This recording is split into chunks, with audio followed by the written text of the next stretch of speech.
Guys, यह मेरा पहला वीडियो है ग्रामेटिकल से संबंधित। सबसे पहले मैं आपको ग्रामर का फर्स्ट पोर्शन पढ़ा रहा हूँ। टेंस। टेंस मनुष्य की ज़िंदगी का टेंशन ख़त्म करने वाला टेंस। यह टेंस दो प्रकार के यानी कि कार्य और समय एंड टेंस दो टाइप्स के प्रकट होते हैं। एक कार्य को प्रकट करता है और एक समय को प्रकट करता है। जैसे वह रोज़ क्रिकेट खेलता है। यहाँ पर खेलना क्या है? एक कार्य। खेलना क्या है? एक कार्य है। और रोज एक समय है। जैसे प्लेज क्या है? वर्ब यानी कार्य।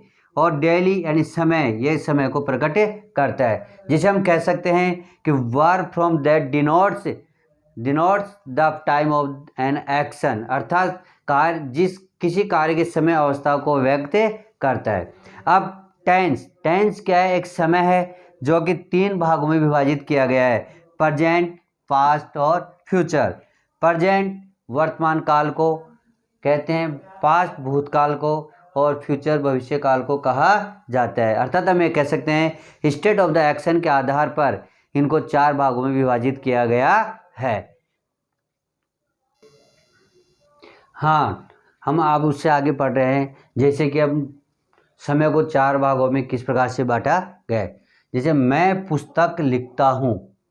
इस कार्य मैं पुस्तक लिखता हूँ अर्थात इसमें हमें समय कब शुरू हुआ, कब प्रारंभ हुआ और खत्म होने का बोध नहीं होता। होने का बोध नहीं है। यानी कि मैं पुस्तक लिखता हूँ, यानी पुस्तक कब लिखना प्रारंभ किया और कब खत्म कर रहा है इसका मैं किसी भी तरह से मालूम नहीं चल रहा है। दूसरा सेंटेंस है मैं कपड़े धो रहा हूँ। अर्थात इसमें समय शुरू तो हो रहा है लेकिन खत्म कब हो रहा है इसका मैं कोई भी मालूम नहीं है। अर्थात समय शुरू होने का मालूम नहीं, शुरू होने का पता नहीं, लेकिन कार्य निरंतर जारी है। लेकिन कार्य निरंतर है। तीसरा है हम खाना खा चुके हैं। अर्थात हमें इसमें समय के बारे में पता चल रहा है कि समय क्या कह रहा है कि हमारा कार्य समाप्त हो चुका, हमारा कार्य पूर्ण हो चुका है। पूर्ण होने का भाव मालूम हो रहा है। तीसरा वे 3 घंटे से खेल रहे हैं। इसमें हमें समय यह तो पता है कि समय प्रारंभ हो रहा है, समय प्रारंभ होने का बोध, लेकिन खत्म होने का मालूम नहीं, खत्म होने का मालूम नहीं। जैसे हम इसका बनाते हैं मैं पुस्तक लिखता हूँ। मैं पुस्तक लिखता नहीं, समय कब प्रारंभ हमें कोई पता नहीं है, तो मैं यानी आई। अब लिखने की क्या होती है? राइट। I write books. मैं पुस्तक लिखता हूँ। मैं कपड़े धो रहा हूँ। I am washing clothes. हम खाना खा चुके हैं।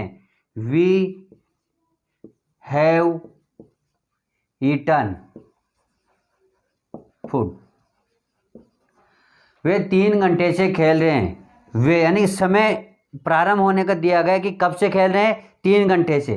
कौन खेल रहे हैं? वे। तो they have playing, they have been playing for 3 hours. इस प्रकार टेंस को 4 भागों में बांटा गया है समय के अनुसार। यानी कि प्रेजेंट इंडेफिनेट टेंस। बच्चों इंडेफिनेट यानी कि डेफिनेट का अपोजिट ही इंडेफिनेट होता है। तो डेफिनेट का मतलब क्या होता है? निश्चित। तो इनडेफिनेट का मतलब अनिश्चित। अर्थात इसको हम कह सकते हैं अनिश्चित काल।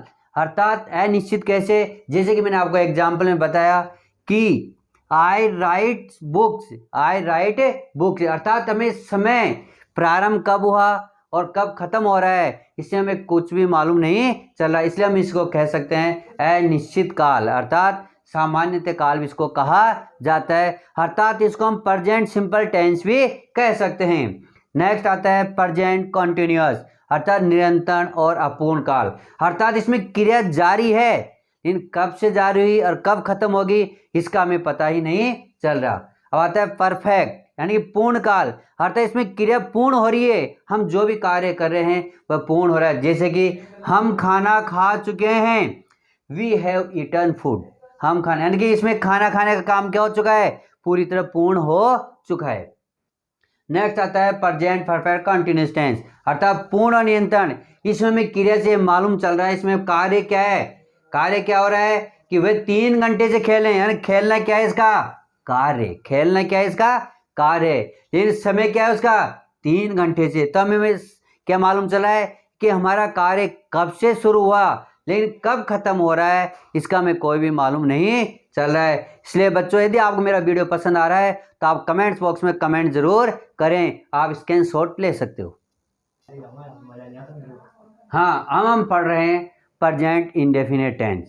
प्रेजेंट इंडेफिनिट टेंस यानी सामान्य वर्तमान काल अर्थात अनिश्चित, यानी कि इसमें 4 पार्ट होते हैं। सबसे पहले पढ़ रहे हैं अफर्मेटिव सेंटेंस अर्थात सकारात्मक कार्य, जैसे कि बच्चों मैंने आपको पहले भी बताया था कि प्रेजेंट इंडेफिनिट यानी अनिश्चित काल, अर्थात इसमें क्रिया कब समाप्त हो रही है कब शुरू हो रही है उसका हमें बोध नहीं होता। जैसे कि हम एग्जाम्पल के माध्यम से समझेंगे, हम जयपुर में रहते हैं, अर्थात हम जयपुर में कब से रह रहे हैं कब तक रहेंगे ये हमें किसी प्रकार का इससे वर्ब से कोई पता नहीं चला है। तब इसके हम इस बनाएंगे सेंटेंस को बनाएंगे वी लिव इन जयपुर, तो इसमें समय कब का है कोई पता नहीं, समय दिया हुआ नहीं है हम कब से जयपुर में रहने, लेकिन हमारा कार्य क्या है रहना, हम क्या कर रहे हैं यहाँ पर रह रहे हैं। वे फुटबॉल खेलते हैं, तो इसमें कार्य क्या अपना खेलना, लेकिन समय यहाँ पर दिया हुआ नहीं है, यानी इंडेफिनेट एक अनिश्चित काल होता है, अर्थात इसमें किसी प्रकार का कोई समय नहीं होता। इसलिए बच्चों इस वीडियो का लगातार देखते रहिए जिससे कि आपके टेंस की टेंशन पूरी तरह समाप्त हो जाएगी। They play football, they play football, वह जल्दी उठता है, ही गेट्स अप अर्ली। तो ये अफर्मेटिव सेंटेंस के हमने 3 सेंटेंस पढ़े। हम जयपुर में रहते हैं, फर्स्ट सेंटेंस में क्या है, इसमें कोई भी समय दिया हुआ नहीं है, केवल इसमें कार्य दिया गया है कि कार्य क्या है पर रहना, यानी कार्य क्या है यहाँ पर रहना, हम क्या कर रहे हैं यहाँ पर रहने का कार्य कर रहे हैं। यहाँ पर सेकंड सेंटेंस हम देखते हैं खेलते हैं, तो खेलना क्या हो गया हमारा कार्य, खेलना क्या हो गया कार्य।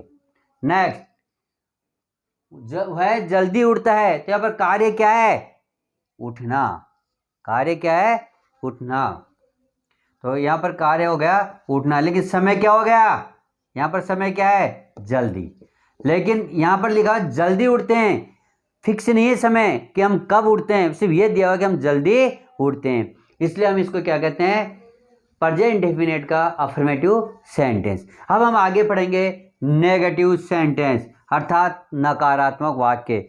नकारात्मक वाक्य वह होता है बच्चों जिसमें मना करने का बोध मालूम हो, ऐसा मना करने का भाव प्रकट होता है। फॉर एग्जाम्पल, मैं पुस्तक नहीं लिखता हूँ, तो मैं पुस्तक नहीं लिखता हूँ अर्थात इसमें मना किया जा रहा है नहीं, तो इसका बन जाएगा I do not right book, I do not right book, मैं पुस्तक नहीं लिखता हूं। दूसरा, वर्षा अगस्त में नहीं होती है, it does not rain in August, it does not rain in August, अर्थात वर्षा अगस्त में नहीं होती है। अब देखो बच्चों, हमने 2 टाइप्स के पढ़े प्रेजेंट इंडेफिनिट टेंस में, अफर्मेटिव सेंटेंस और एक पढ़ा आपने नेगेटिव सेंटेंस। अब आपके थोड़ा सा कंफ्यूजन ये हो रहा होगा कि यहाँ पर डू और डज का प्रयोग क्यों किया गया है, इसलिए मैं आपको 2 मिनट के बाद इसको मैं आपको फिर बताऊंगा कि इसका कहाँ कैसे प्रयोग होता है, इसलिए बच्चों आप इसका स्क्रीनशॉट ले लो। अब इंट्रोगेटिव सेंटेंस अर्थात प्रश्नवाचक वाक्य, इसमें बच्चों जो आपका सेंटेंस दिया गया होता है इसमें प्रश्न पूछा जाता है, जैसे क्या मैं पुस्तकें लिखता हूँ, तो इसमें प्रश्न पूछा जा रहा है क्या, अर्थात इसमें क्या है, मैं पुस्तकें खुद अपने आप से प्रश्न पूछ रहा है, क्वेश्चन पूछ रहा है क्या मैं पुस्तकें लिखता हूँ। तो इसका सेंटेंस बनेगा डू आई राइट बुक्स। और क्या वह जल्दी उठता है, इसमें पूछा जा रहा है कि वह व्यक्ति यानी कोई दूसरा व्यक्ति है जो पूछ रहा है कि क्या वह जल्दी उठता है, तो इसका हो जाएगा does he get up early. अब तीसरा मैं पुस्तकें क्यों लिखता हूं। अब देखो इन तीनों सेंटेंस में आपको एक डिफरेंस नजर आ रहा होगा बच्चों, क्या यहां पर शुरू में है जबकि यहां पर बीच में, क्वेश्चन मार्क यहां पर है बीच में। जब भी क्वेश्चन मार्क बच्चों बीच में आ जाए तो उसको हम WH वर्ड से शुरू करते हैं, तो इसका बन जाएगा why do I write books, why do I write books, मैं पुस्तकें क्यों लिखता हूं।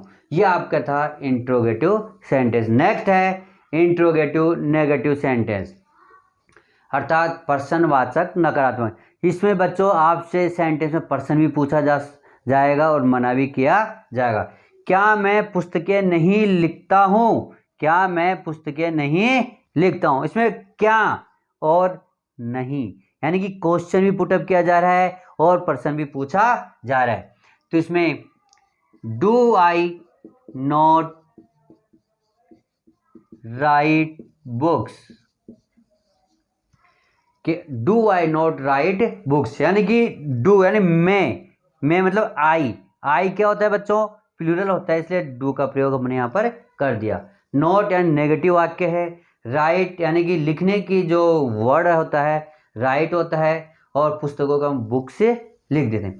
क्या वह अंग्रेजी नहीं पढ़ाता है, तो does he not teach English, क्या वह अंग्रेजी नहीं पढ़ाता है, तो does he not teach English, क्या वह अंग्रेजी नहीं पढ़ाता है। बच्चों ज़्यादा से ज़्यादा मेरे वीडियो को शेयर करो और सब्सक्राइब करो और कमेंट बॉक्स में कमेंट ज़रूर करो।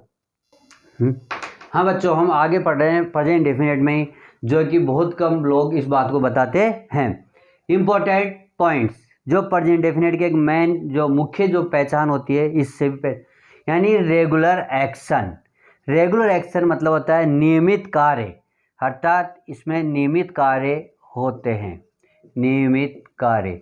जैसे आई कम हियर डेली, मैं यहाँ रोज आता हूँ, तो नियमित कार्य है, यहाँ पर रोज यानी कि डेली आ रहा है वो, तो यह हो गया आई कम हियर डेली। दूसरा था इरेगुलर एक्शन, अर्थात जो कार्य अनियमित हो यानी यदा कदा हो, वो होता है प्रेजेंट डेफिनेट में भी। जैसे अर्थक्वेक्स कम इन जापान, यानी कि जापान में यदा कदा क्या आते रहते हैं, अर्थक्वेक्स आते हैं। अर्थक्वेक्स का मतलब होता है भूकंप। तीस होता है हैबिट्स यानी कि आदत, हैबिट्स का मतलब होता है आदत, यानी कि ही स्मोक्स, अर्थात उसकी आदत है स्मोक्स करने की। नेक्स्ट आता है यूनिवर्सल ट्रूथ, अर्थात जो सत्य हो, सार्वभौमिक सत्य हो, जैसे कि the sunrise in the east. इसलिए बच्चों ये महत्वपूर्ण पॉइंट्स हैं प्रेजेंट डेफिनेट को समझने के लिए, यानी regular action, irregular action, habits और यूनिवर्सल ट्रूथ। इन चारों बातों को आपको अपने दिमाग में रखना पड़ेगा। नेक्स्ट आता है हमने अब तक जो पढ़ा उसके बारे में एक कॉन्क्लूशंस यानी निष्कर्ष, यानी कि ही सी इट, इनके साथ वर्ब की फर्स्ट फॉर्म के साथ एस या ईएस का प्रयोग होता है जब सब्जेक्ट अर्थात कर्ता सिंगुलर हो, सिंगुलर। और आई वी दे इनके साथ केवल वर्ब की फर्स्ट फॉर्म का यूज होता है जब सब्जेक्ट प्लूरल हो। नेक्स्ट, डू या डज, यानी डू या डज का प्रयोग नेगेटिव व इंट्रोगेटिव वाक्यों में किया जाता है। नेगेटिव व इंट्रोगेटिव वाक्यों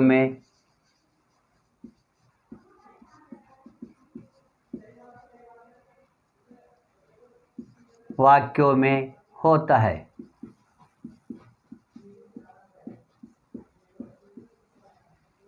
अब डू और डज का प्रयोग कहाँ होता है? डू का प्रयोग होता है प्लूरल सब्जेक्ट के साथ और डज का प्रयोग होता है सिंगुलर के साथ। यानी आपको बच्चों इसमें ज़्यादा रटने वाली बात नहीं है। आप सिंगुलर प्लूरल को कैसे पहचानेंगे? आप हमेशा ध्यान रखना, कोई सी भी हेल्पिंग वर्ब हो, जिस भी हेल्पिंग वर्ब में एस का यूज होता है, किसका यूज होता हो? एस का। जैसे फॉर एग्जाम्पल डज, डज में क्या आ रहा है? एस आ रहा है। इज, इसमें क्या आ रहा है? एस आ रहा है। हैज, इसमें क्या आ रहा है? एस आ रहा है। तो ये इन सब का प्रयोग किसके साथ होता है? सिंगुलर नाउन्स के साथ। किसके साथ होता है? सिंगुलर नाउन्स के साथ इसका प्रयोग होता है। इसलिए बच्चों ये मेरा फर्स्ट वीडियो था। आप ज़्यादा से ज़्यादा कमेंट्स बॉक्स में कमेंट करें, सब्सक्राइब करें और शेयर करें, क्योंकि आपका साथ ही मेरे अपने आप में एक उम्मीद से भरा हुआ होगा। Thank you.